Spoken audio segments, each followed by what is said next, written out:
Pernah nggak sih ngerasa hidup ini kok berat banget ya?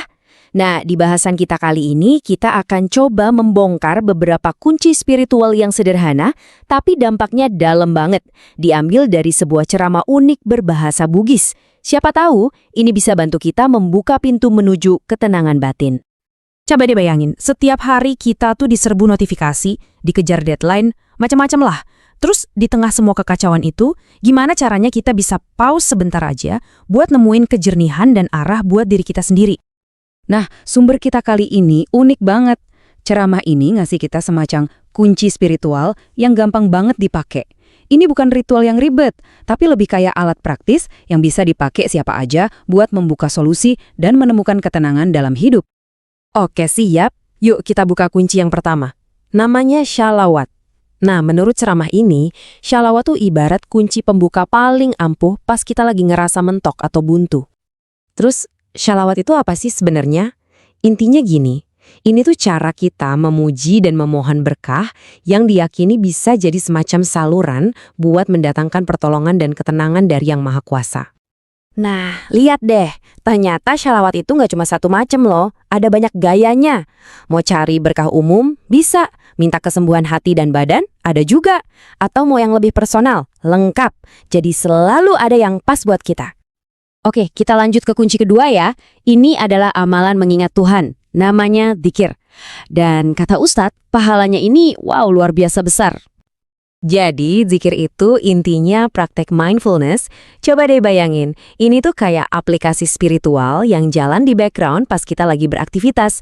Tujuannya, biar kita tetap ingat dan nyambung sama tujuan hidup yang lebih tinggi. Nah, Ustadznya ngasih tahu nih, ada urutan zikir khusus yang disebut tasbih para malaikat. Bacaannya mungkin pendek, tapi katanya bobot spiritualnya itu dahsyat banget. Dan ini nih yang bikin kaget, coba dengerin ya. Kata ceramahnya, cuma butuh beberapa menit aja buat ngamalin zikir ini sekali sehari, tapi dampak spiritualnya itu setara kayak kita melakukannya 360 kali dalam setahun. Gila kan? Imbalannya eksponensial banget. Wow, dalam banget ya gambarannya. Metafora ini bener-bener nunjukin harapan besar dari amalan yang kelihatannya simple ini. Artinya, gak peduli masa lalu kita kayak gimana, selalu ada pintu maaf yang terbuka lebar buat kita mulai dari awal lagi. Tapi tunggu dulu, amalan pujian dan zikir tadi tuh nggak berdiri sendiri. Semuanya itu dibangun di atas fondasi yang super kuat, yaitu sholat yang khusyuk dan penuh kesadaran. Anggap aja sholat ini kayak jangkar yang bikin semuanya kokoh dan nggak goyah. Nah, ustadznya negasin banget, dasar-dasarnya itu harus bener dulu. Ada dua komponen inti nih. Mulai sholat dengan niat dan fokus penuh, alias takbiratul ihram, dan yang kedua, membaca surat Al-Fatihah. Dua hal ini yang jadi syarat sahnya sholat. Nah, ini ada detail kecil tapi penting. Ternyata ada sedikit perbedaan soal siapa yang baca surat Al-Fatihah ini. Tergantung kita sholat sendiri atau berjamaah. Ini nunjukin kalau kesadaran personal itu tetap penting, bahkan pas kita lagi bareng-bareng. Konsep ini saya suka banget. Kenapa? Karena manusiawi banget. Ya kan? Namanya juga manusia pasti pernah salah atau nggak fokus. Nah, sujud sahwi ini tuh kayak tombol undo spiritual. Ini adalah pengakuan kalau kita nggak sempurna dan ada cara elegan buat ngebenarinnya. Terus, mungkin kita bertanya-tanya ya, kok bisa sih amalan-amalan ini bikin hati jadi adem banget? Nah, Ustadz punya penjelasan spiritual yang indah banget.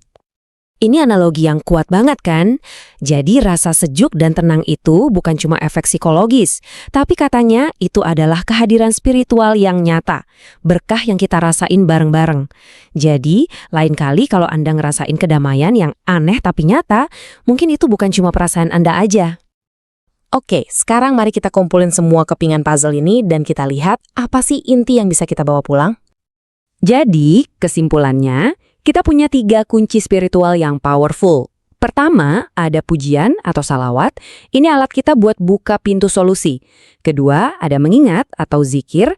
Ini yang jaga koneksi kita tetap nyala. Dan ketiga, sholat yang khusyuk. Ini fondasi yang mengikat semuanya jadi satu. Nah, itulah rangkuman kita kali ini. Sebagai penutup, saya mau kasih satu pertanyaan buat direnungkan. Pesan dari ceramah ini kan universal ya, bisa buat siapa aja. Coba bayangin deh, gimana jadinya kalau tindakan kecil, sekecil meluangkan waktu sejenak setiap hari untuk mengingat, ternyata bisa mengubah total cara kita memandang hidup dan dunia di sekitar kita.